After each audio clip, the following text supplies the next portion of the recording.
श्री नवनाथ कथासार अध्याय 11 गोरक्षाची तपश्चर्या. श्री गणेशाय नमः. बद्रिकाश्रमात येताच मच्छिंद्रनाथ गोरक्षाला घेऊन तेथील सुप्रसिद्ध शिवमंदिरात गेला. तेथे त्या दोघांनी भगवान शंकराचा जयघोष करून साष्टांग नमस्कार केला. त्यानंतर भगवान शंकराचे भावपूर्ण स्तवन केले. त्यामुळे शंकर प्रसन्न झाले. प्रगट होऊन दर्शन दिले. त्यांनी मच्छिंद्राला आलिंगन दिले. क्षेम कुशल विचारले व प्रेमाने जवळ बसविले. गोरक्षालाही जवळ घेतले. त्याच्या तोंडावरून हात फिरवला व म्हणाले, मच्छिंद्रा, गोरक्ष हा हरिनारायणाचा अवतार आहे, हे मला माहीत आहे. कनकगिरी येथे याला सर्व प्रकारे तू विद्या संपन्न केलेस, देवतांकडून वरदाने मिळवून दिलीस. तेव्हापासून गोरक्षाची माझी ओळख आहे. याने जरी विद्याभ्यास पूर्ण केला तरी त्याला तपश्चर्या हवीच. तपाचरण, मनोजय याशिवाय ती विद्या, अस्त्रे फलद्रूप होणार नाहीत. तप केल्यावर विद्येचा उपयोग होईल. त्याच्या सर्व विद्येचे जगत कल्याणासाठी सार्थक होण्याच्या हेतूसाठी त्याला तपश्चर्येसाठी इथेच ठेव. मच्छिंद्राला शंकरांनी अशी सूचना केली व मी स्वतः गोरक्षाची काळजी घेईन असा विश्वास दिला. त्याला तपाची पीडा किंवा शारीरिक क्लेश जाणवू देणार नाही याकडे लक्ष ठेवणार असे सांगितले. तेव्हा मच्छिंद्रांची चिंता दूर झाली. काही दिवस तेथे राहून एका शुभ मुहूर्तावर गोरक्षाला तपश्चर्येला बसविले. तो लोखंडाच्या कट्ट्यावर पाय ठेवून उभा राहिला व नजर एकाग्र करून फळे व पाला खाऊन तपश्चर्या करू लागला. गोरक्ष तपश्चर्येत मग्न झाला. आपली 12 वर्षांनी भेट होईल असे त्याला सांगून शंकराची आज्ञा घेऊन मच्छिंद्र तीर्थयात्रेला निघून गेला. त्याला सांगितल्याप्रमाणे भगवान शंकर गोरक्षाला तपश्चर्येसाठी मदत करीत राहिले. त्याची तपश्चर्या निर्विघ्न व्हावी म्हणून त्याची काळजी घेऊ लागले. मच्छिंद्रनाथाचे स्त्री राज्यात आगमन. बद्रिकाश्रमाहून मच्छिंद्र निघाला. तो निरनिराळी क्षेत्रे हिंडून पुन्हा एकदा रामेश्वराला गेला. तेथे रामेश्वराचे दर्शन घेऊन समुद्र स्नानाला निघाला. वाटेत मारुती भेटला. त्याला पाहून मारुतीला अत्यानंद झाला. त्याने मच्छिंद्राला प्रेमभराने आलिंगन दिले. उत्तम आदरातिथ्य केले. जवळ बसवून घेतले. मग मारुती म्हणाला, मच्छिंद्रा, गेली 24 वर्षे मी तुझी वाट पाहतो आहे. स्त्री राज्यात जाण्याचे मला वचन दिले होते, परंतु अद्यापही तू तिकडे फिरकला नाहीस. तर कृपा करून तिकडे जाऊन तिची इच्छा पूर्ण कर, म्हणजे आपण दोघेही आपापल्या वचनातून मुक्त होऊ.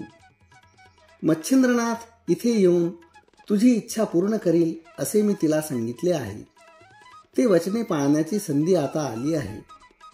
मच्छिंद्राने मारुतीचे म्हणणे तात्काळ मान्य केले. मारुतीच्या मनातील चिंता दूर झाली. रामेश्वराला 3 दिवस राहून दोघेही स्त्री राज्याकडे निघाले.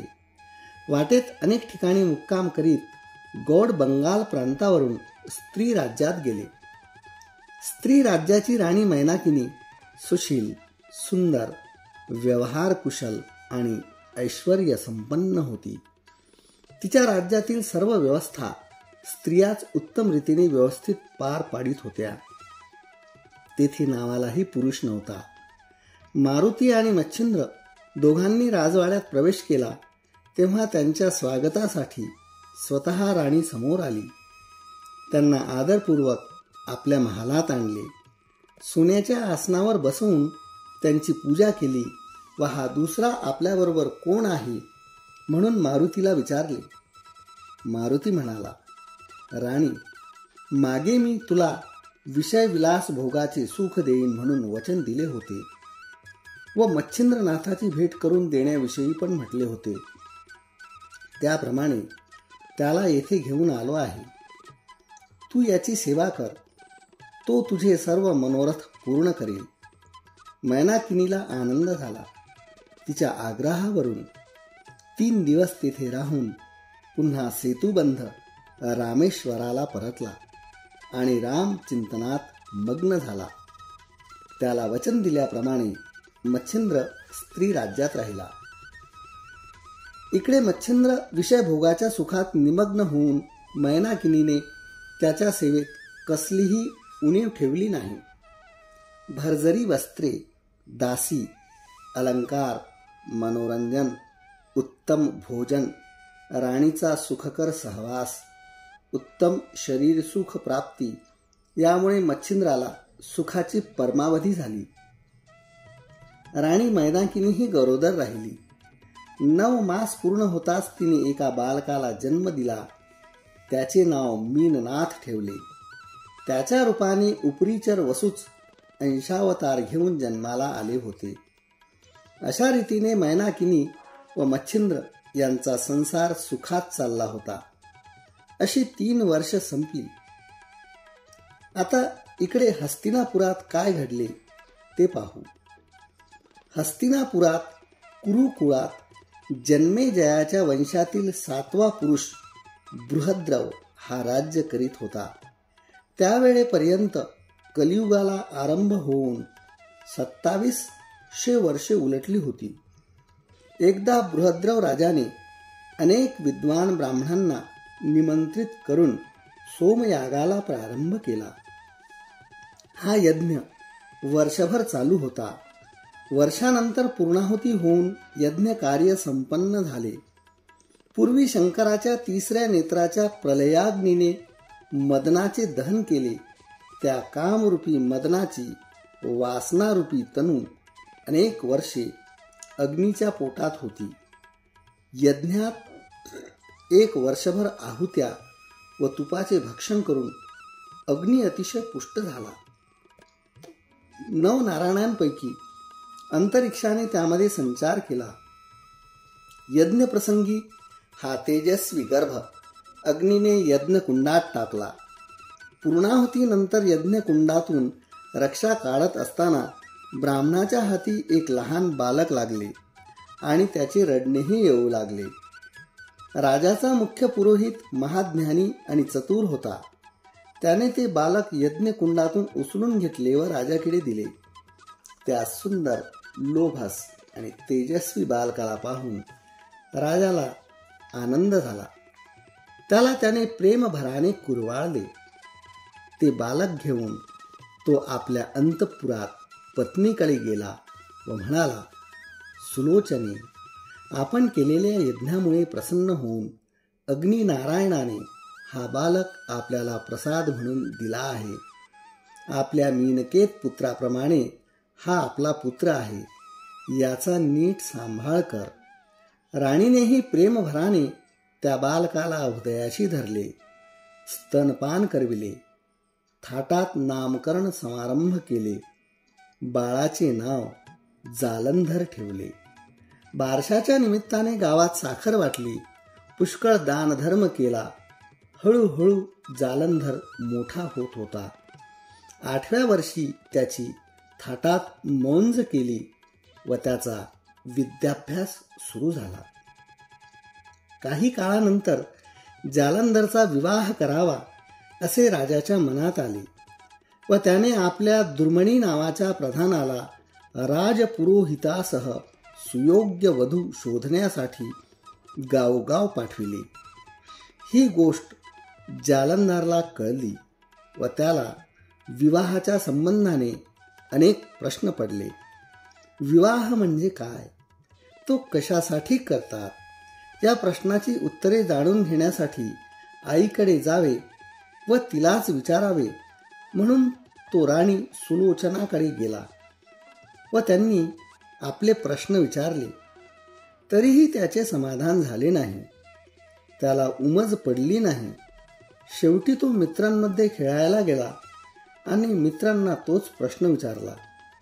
मुलांनी त्याला माहीत असलेले नवरा बायकोचे नाते जमेल तसे स्पष्ट करून आपल्या पद्धतीप्रमाणे सांगितले. त्यांचे हावभाव, संभोग सदृश खुणा वगैरे पाहून जालंधरला धक्का बसला. त्याला बायको, मुले याला प्रपंच म्हणत असतील, हे सर्व किती किळसवाणे आहे.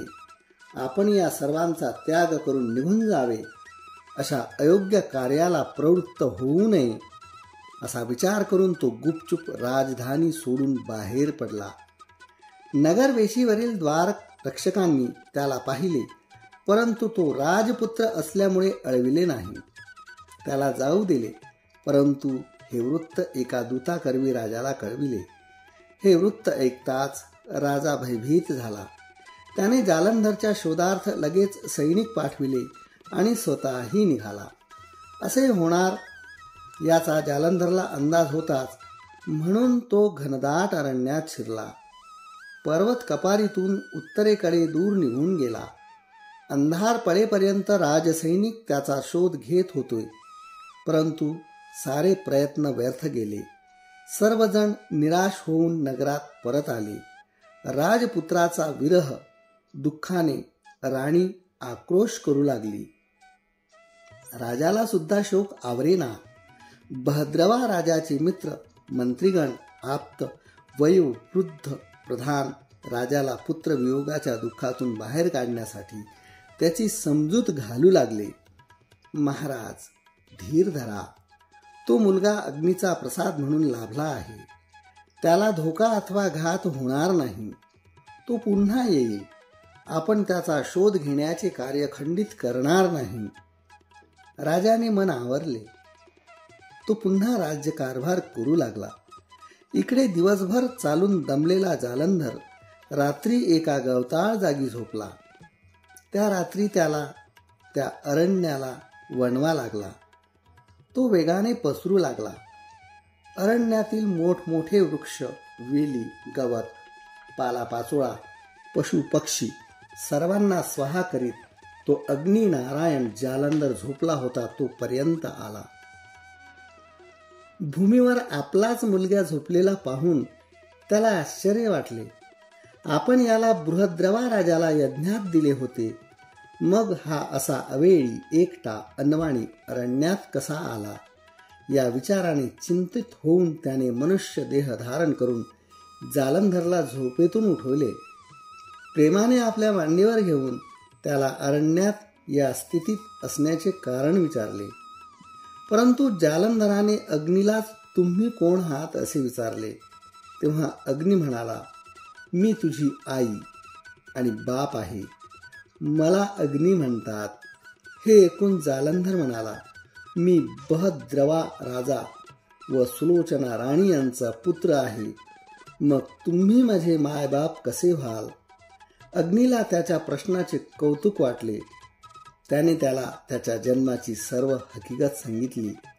या ठिकाणी श्री नवनाथ कथासार अध्याय 11 समाप्त होतो. मित्रांनो, अशाच भक्तिरसाने भरलेल्या कथा कहाण्या ऐकण्यासाठी आमच्या मराठी संस्कृती या चॅनलला सबस्क्राईब करा, लाईक करा, शेअर करा. धन्यवाद.